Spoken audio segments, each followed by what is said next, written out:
เท่าไรเธอก็ไม่เคยเห็นพูดไปก็เป็นเรื่องผิดทุกอย่าง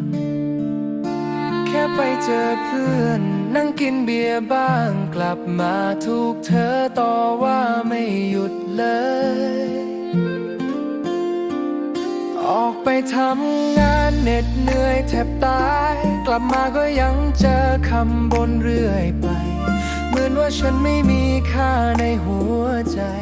เป็นแค่คนที่เธอระบายอารมณ์อยู่ไปก็เจ็บเก็บไว้ก็ปวด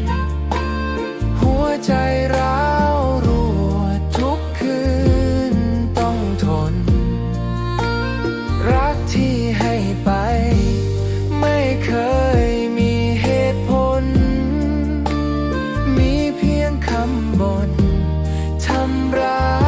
ยหัวใจ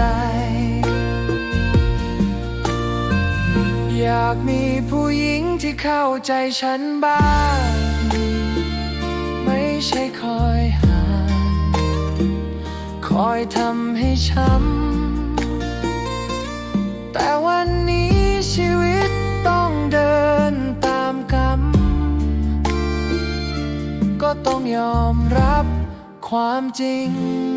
ที่มีอยู่ไปก็เจ็บ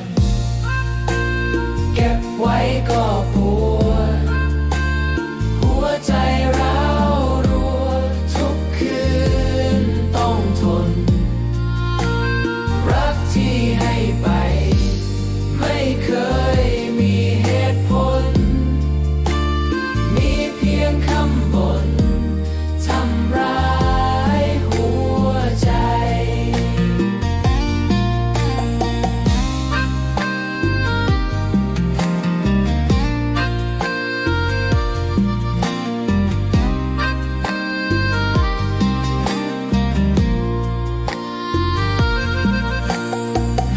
วันหนึ่งฉันหายไปขอให้เธอเข้าใจว่าฉันไม่เหลือทางเลือกแล้วอยู่ไปก็เจ็บ